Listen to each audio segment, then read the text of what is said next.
علامہ شامی رحمۃ اللہ تعالی علیہ یہ بات لکھ رہے ہیں کہ فضائل اعمال میں ضعیف حدیث پر عمل کرنا جائز ہے۔ رد المحتار کے اندر آپ جو ہے وہ علامہ شامی رحمۃ اللہ تعالی علیہ یہ لکھ رہے ہیں کہ فضائل اعمال کے اندر ضعیف حدیث پر عمل کرنا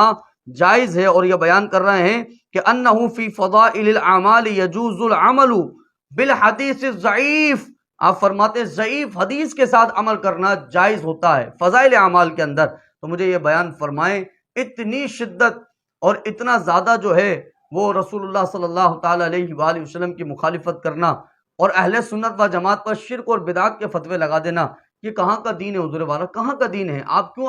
اپنی عوام کو پاگل بناتے ہیں؟ ضعیف حدیث ہے، ضعیف حدیث ہے، ضعیف حدیث ہے، تو ہمت کریں ضعیف حدیث کے حکم بیان کرنے کی کہ ضعیف حدیث کا کہاں کیا حکم ہوتا ہے۔ اور یہ میں نے آپ کو بتا دیا ہے موضوعات کبیر سے، اور علامہ شامی رحمۃ اللہ تعالی علیہ نے جو کہ رد المحتار کے اندر اس کا حکم بیان فرمایا ہے وہ بھی میں نے آپ کو بیان کر دیا ہے۔ تو اپنی جب موقع کی اپنی فائدے کی بات آئے تو ملا علی قاری سب سے آگے رحمۃ اللہ علیہ، اپنی فائدے کی بات آئے تو علامہ شامی رحمۃ اللہ تعالی علیہ سب سے آگے، لیکن جب اپنے نقصان کی بات آئے تو ان کی عبارتیں آپ چھپاتے ہیں، اور یہ جو کتابوں کے اندر عبارتیں لکھیں ان کو چھپاتے ہیں، اور اپنی قوم کو جو ہے چھپانے کے بعد جو ہے وہ خیانت کے ساتھ غلط لوگوں میں کانسیپٹ دے رہے ہیں، غلط لوگوں کے جو ہے وہ اہل سنت و جماعت کی طرف غلط باتیں منسوب کر رہے ہیں۔ تو الحمدللہ ثم الحمدللہ حضور والا، ہم جو ہے انگوٹھے چومنے کو نہ فرض سمجھتے ہیں، نہ واجب سمجھتے ہیں، نہ سنت سمجھتے ہیں۔ حکم تو تب آپ لگاتے ہیں ہم پہ شرک اور بدعت کے کہ جب ہم اسے قرآن و حدیث سے ثابت کر رہے ہوتے۔ ہم تو ایک مستحب عمل سمجھتے ہیں، کوئی کرتا ہے ٹھیک ہے ثواب کا کام ہے، نہیں کرتا تو وہ گناہ گار نہیں ہوتا۔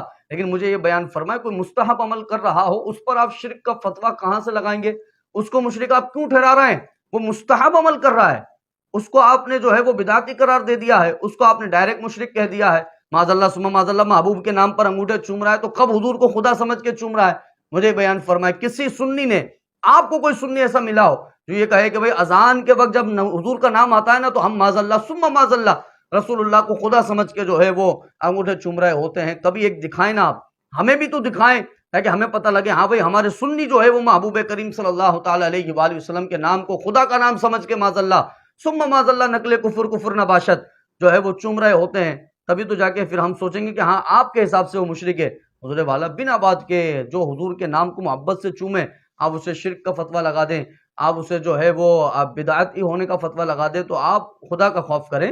اگر آپ اہل علم ہیں، اول تو آپ کے علمی بات کرنا آپ کا طریقہ ہی نہیں ہے، آپ کا تو طریقہ لوگوں کو جوک سنانا ہے، لیکن آپ پھر بھی اگر کبھی علمی بات کرتے ہیں نا تو علمی بات پڑھ لکھ کر کریں۔ پہلے آپ پڑھیں کتابوں سے، پہلے آپ موقفات پڑھیں اور پھر ان کے دلائل پڑھیں اور پھر ان کا عقیدہ اہل سنت و جماعت کا اس بات کو لے کر کیا ہے یہ پڑھیں، اور اس کے بعد جا کے آپ کوئی بات کیا کریں۔ اس طرح سے فوراً آ کے آپ اپنے ممبر و محراب پر بیٹھ کر اگر شرک اور بدعات کے فتوے لگاتے رہیں گے تو حضور والا اس سے صرف اور صرف آپ کی دنیا اور آخرت خراب ہوگی، سامنے والے کا کچھ نہیں جانا۔ اللہ رب العزت حضور کے نام کو چومنے کے صدقے انشاءاللہ ہمارا تو ایمان ہے کہ میرا آقا کریم صلی اللہ تعالی علیہ وآلہ، یہ بھی حدیث ضعیف ہے حضور والا، لیکن آپ حدیث مانیں گے اس کو کہ فضائل اعمال میں جب ضعیف حدیث قبول ہے نا تو میرا آقا نے فرمایا جب ابو بکر صدیق رضی اللہ تعالیٰ عنہ نے انگوٹھے چومے نا تو من فعل ما فعل مثل هذا خلیلی فقد حلت له شفاعتی، میرا آقا نے فرمایا جس نے میرے دوست کی طرح عمل کیا ہے تو اس کے لیے میری شفاعت حلال ہو چکی ہے، خدا کی قسم۔ الحمدللہ